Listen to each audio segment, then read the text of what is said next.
You know that it would be untrue. You know that I would be a liar if I was to say to you, girl, we couldn't get much higher. Come on, baby, light my fire. Come on, baby, light my fire. Try to set the night on fire. Hello everyone. Sounds like they're having a party over the street. Not about anything. Weather's with us. Right, we'll have a chat about second-hand guns. See if anything makes sense to anyone. So, all dependent on your budget, innit? Because there's some guns out there that are just far too expensive to buy for some people. Same as myself. But you've got other guns that are affordable brand new. Things like the Stoker X1, the rifle, 295 quid. You know, it's a brand new gun. Get all set up for 600 quid, which in PCP terms isn't bad money. So, but yeah, there's all scales, it's all relevant. You're talking guns 17, 18, 2,000 pounds. You know, can't afford them at the time.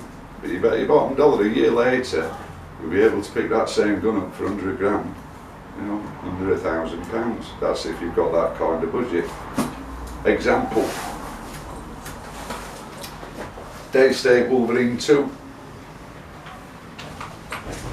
Everybody knows it's a really good quality gun.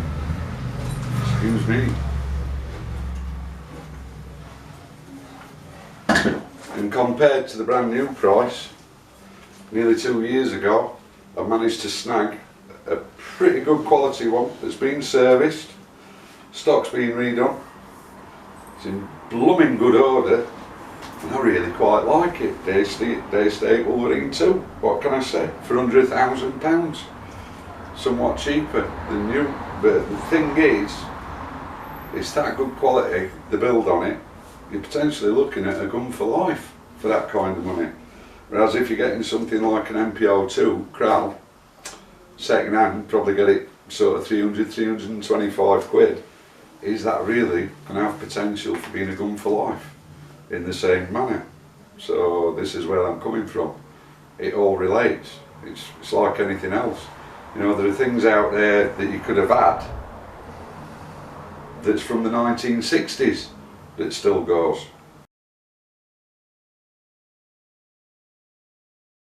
So yeah, what I got for my money? Well under £1,000. You'll pick one of these up from around, even from a shop for about 800 quid really. So, and what I got with this, you get the 10-shot magazine, it's in 177, I put my own hook scope on it, I put the Wraith moderator on it, but then I'm addicted to carbon armour.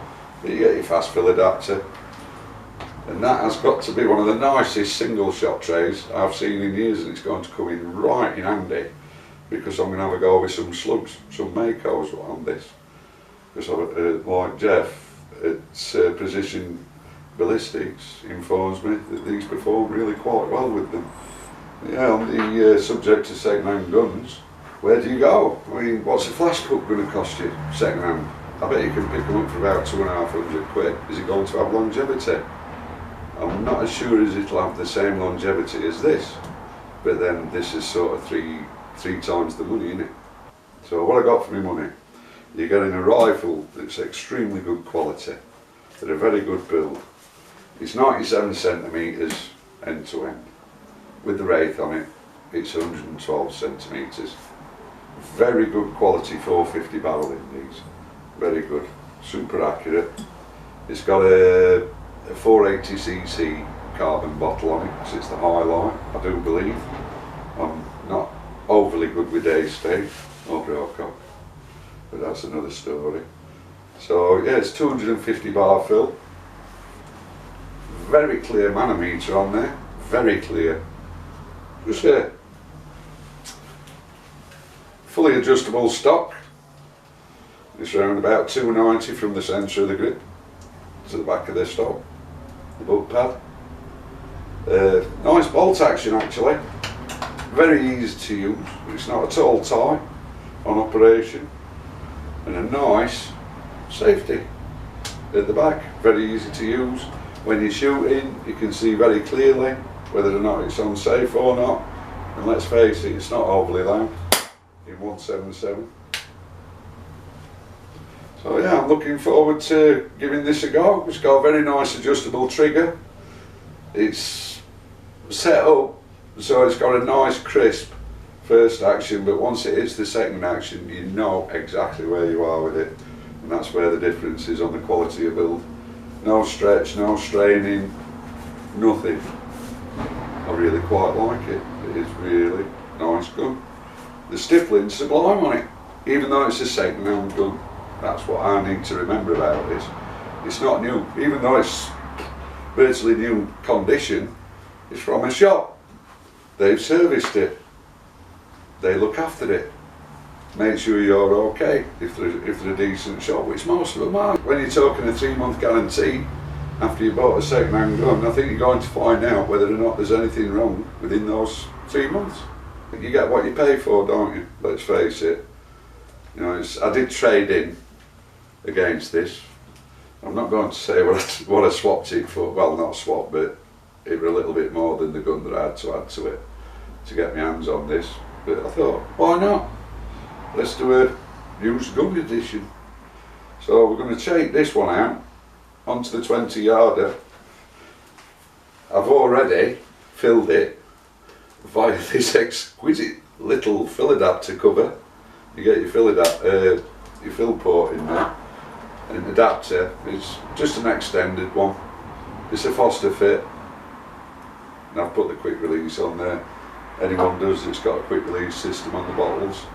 So yeah, I think you'd be doing alright, definitely, because it's got such a potential for being a gun for life, similar to an S510 would be. You know, there are guns out there that are guns for life, but you don't half have to pay for them. And I've got a funny feeling that my honest keeper now is going to be the little Cayman X, because I'm astounded with the performance on that little thing, considering it's only like that big and you can put it in a pocket, put it in your pocket when you go to the range near enough. So I don't think I've missed anything. It's got a nice trigger guard, and we're about there. Lovely quality machining on the block. It's absolutely gorgeous, and I like the livery. I like everything about it. But then again, what's not to like? But like I said, you can get these for well under £1,000. Now, by comparison to what they cost new, you're getting something that's going to be operating the same. So, do you go second hand, do you go brand new? It's all down to your budget. You know, you can get breakers out there for 100 quid, 100 odd quid breaker barrels if you're only just starting out, which isn't a bad thing, because it's a good way to start learning how to shoot.